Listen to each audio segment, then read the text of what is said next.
கர்த்தருடைய பரிசுத்த நாமத்திற்கு மகிமை உண்டாவதாக. தேவ பிள்ளைகளை நாம் தொடர்ந்து ஆதியாகம நாட்களிலிருந்து ஒவ்வொரு நபர்களாக தியானித்து கொண்டு வருகிறோம். இன்றிலிருந்து பழைய ஏற்பாட்டின் நாட்களில் 17 தீர்க்க தரிசன புஸ்தகம் இருக்கிறது. சிறிய தீர்க்க தரிசனம் 12, பெரிய தீர்க்க தரிசனம் 5. தேவ பிள்ளைகளே, இன்றைக்கு நாகும் தீர்க்கதரிசியை குறித்து நாம் பார்க்க போகிறோம். நாகும் என்றால் தேற்றுகிறவர் அல்லது ஆறுதல் என்று பொருளாக இருக்கிறது. நோவா என்றாலும் ஆறுதல் அல்லது தேற்றுகிறவர் என்று பொருளாக இருக்கிறது. தேவ பிள்ளைகளே, நாகும் யாரென்று தெரியல.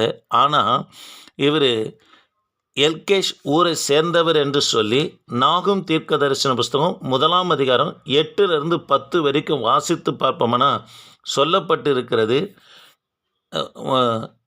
நாகும் தீர்க்க தரிசன புஸ்தகம் 1ஆம் அதிகாரம் 1ஆம் வசனத்தை நாம் வாசித்து பார்ப்போம்னா, நினைவேன் பாரம் என்று சொல்லப்படுது. பாரம் என்று சொன்னால் தேவனுடைய நியாய தீர்ப்பை குறிக்கிறதுங்க. தேவ பிள்ளைகளே, நினைவு அக்கிரமம் பெருகினது, ஆகவே அவர்களை நியாயம் தீர்க்க தேவன் சித்தம் கொண்டிருக்கிறார். ஆகவே தான் நினைவுக்கு வரப்போகிற அழிவையும் தேவ தண்டனையும் எடுத்து சொல்லப்படுகிற தீர்க்கதரிசியாக யார் இருக்கிறார் என்று சொன்னால் நாகும் தீர்க்கதரிசி இருக்கிறார்.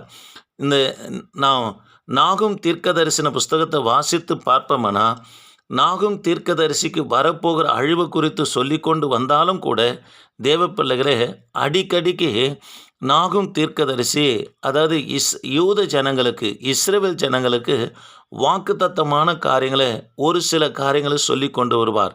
காரணம், நாகும் தன் தேச பக்தி உள்ளவராக நபனா காணப்பட்டார். தேவ பிள்ளைகளை திருமாய் சொல்லும்படியாக விரும்புகிறேன். நீங்கள் நாகும் தீர்க்க தரிசன புஸ்தகம் 1ஆம் அதிகாரம் 7ஆம் வசனத்தை நீங்கள் வாசித்து பார்ப்போம்னா, கர்த்தர் நல்லவர், இக்கட்டின் நாளிலே அரணான கோட்டை, தம்மை நம்புகிறவர்களை அறிந்திருக்கிறார் என்று சொல்லி யூத ஜனங்களுக்கு வாக்கு தத்தத்தை கொடுத்து கொண்டே அடிக்கடிக்கு வருகிறத நாம் பார்க்கலாம். 13ஆம் வசனத்திலையும் யூத ஜனங்களுக்கு வாக்கு தத்தம் கொடுக்கிறார்.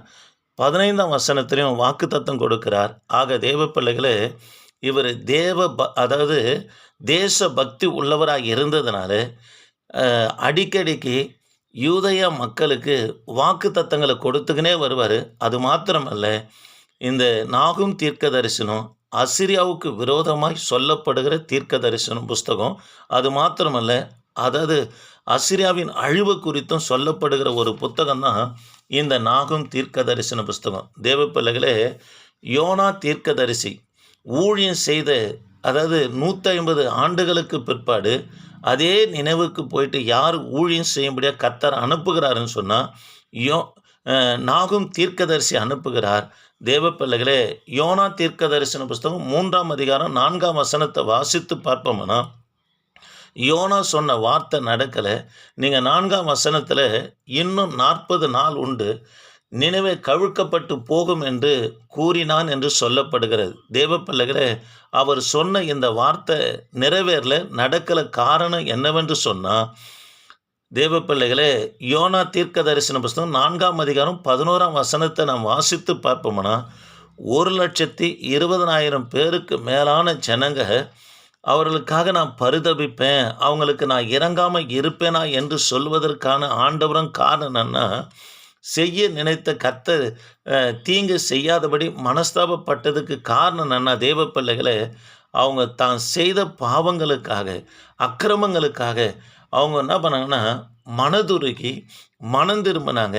ஆகவே யோனா சொல்லப்பட்ட தீர்க்க தரிசன நிறைவேறல, கர்த்தர் மன்னித்து அவர்களை சேர்த்து கொண்டார் என்று சொல்லி யோனா தீர்க்க தரிசன புஸ்தகம் 4ஆம் அதிகாரம் 11ஆம் வசனத்தில் நாம் வாசிக்கிறோம். தேவ பிள்ளைகளை, மனம் திரும்பினாங்க, ஆனால் தொடர்ந்து தேவ அன்பில் நிலைத்தில்லை. யோனா தீர்க்க தரிசனம் செய்த நாட்களில் இருந்த ஜனங்க மனம் திரும்பினாங்க. அதற்கு பிற்பாடு நினைவில் அடுத்து வந்ததான சந்ததியான ஜனங்க தேவனுடைய வார்த்தைக்கு விரோதமாக நம்மனா பாவம் செய்ய ஆரம்பித்தாங்க. புதிதாய் பிறந்த தலைமுறைகளுக்கு கர்த்தர் குறித்ததான அதாவது நினைவு மக்கள் நம்மனா சொல்லலை, கர்த்தருடைய வார்த்தையும் சொல்லலை. கர்த்தர் தனக்கு செய்ய இருந்த தீங்குக்காக மனஸ்தாபப்பட்டு மனமிறங்கி எங்களை ரட்சித்தார் என்ற காரியத்தை பின்வரும் சந்ததிக்கு யார் சொல்லாமல் போனாங்கன்னா, நினைவே மக்கள் தங்களுடைய பிள்ளைகளுக்கு சொல்லாத பட்சத்தில் புதிய தலைமுறையாக வந்த அவங்க என்ன பாவம் செய்தாங்கன்னா, மதுபானம் பண்ணினாங்க, வேசித்தனம், விபச்சாரம் தலைவிரித்து ஆடினது என்று சொல்லி நாகும் தீர்க்க தரிசன புஸ்தகம் 1 அதிகாரம் 8 to 10 வரைக்கும் நாம் வாசித்து பார்ப்போம்னா சொல்லப்பட்டிருக்கிறது. ஆகவே தான் நினைவே நாகும் தீர்க்கதரிசி நினைவுக்கு விரோதமாய் சொன்ன தீர்க்க தரிசனம் அவர் சொல்லி 100 வருஷம் கழிச்சு அந்த நினைவு பட்டணத்தை நம்மனா அழிச்சார் ஆண்டவர். யாரை கொண்டு அழிச்சார் என்பதை நீங்கள் நாகும் தீர்க்க தரிசன புஸ்தகம் 1 அதிகாரம் 8 நீங்கள் வாசித்து பார்ப்போம்னா யாரை கொண்டு கர்த்தர் அழிச்சார்னா, பாபிலோன் ராஜா நேபுகாத்நேச்சார் படையெடுத்து நினைவே மேலே அசிரியா மேலே படையெடுத்து வரும்போது அந்நாளில் பெருவெள்ளமும் மழையும் காணப்பட்டது.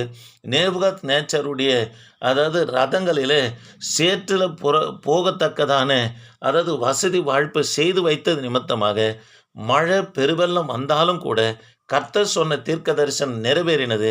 நினைவே அசிரியா அழிக்கப்பட்டது. தேவ பிள்ளைகளே, அது மாத்திரமல்ல,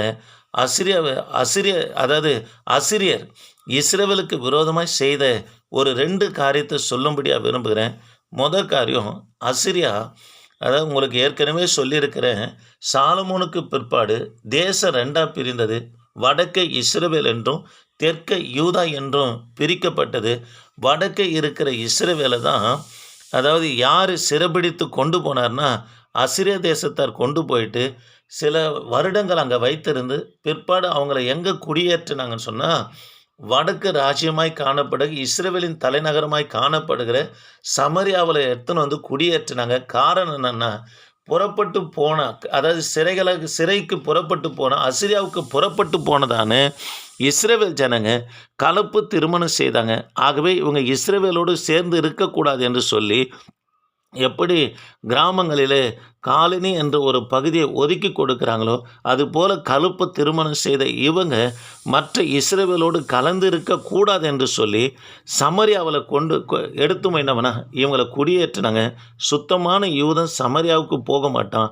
எப்போ சமரியாவுக்கு போக ஆரம்பிக்கிறாங்கன்னா, யோவான் சுவிசேஷ புத்தகம் 4 அதிகாரத்தில் சமரியா ஸ்திரியை இயேசு கிறிஸ்து எப்போ போய் சந்தித்து சமரியா ஸ்திரி நிமித்தம் அங்கே சமரியாவில் ரட்சிப்பு உண்டாகிறதோ அதுக்கு பிற்பாடு தான் யூதருங்க சமரியாவுக்கு புறப்பட்டு போனாங்க. சரி, 2வது காரியம், தேவ பிள்ளைகளே, 2 நாளாகமும் 32 அதிகாரம் 20 to 21 வரைக்கும் நாம் வாசித்து பார்ப்போம்னா, எசேக்கியா ராஜாவுடைய நாட்களிலே அசிரிய தேசத்தார் வந்து எருசலேம் நகரத்தை முற்றுகை போட்டாங்க. அது மாத்திரம் இல்லை, அவங்க சொல்கிறாங்க, அசிரிய ராஜா சனகரிப் சொல்கிறாரு, நாங்கள் 46 பட்டணங்களை உங்களை சுற்றி இருக்கிற 46 பட்டணங்களை கைப்பற்றினேன். உங்கள் சகோதரனாக இருக்கிற வடக்கு இருக்கிற இஸ்ரவேலையும் நான் சிறைப்பிடித்திருக்கிறேன். எருசலேமை ஏமாத்திரம் அதை கொடுத்து விடு. இல்லை என்று சொன்னால் நான் 2 லட்சம் இராணுவத்தோடு வந்திருக்கிறேன்.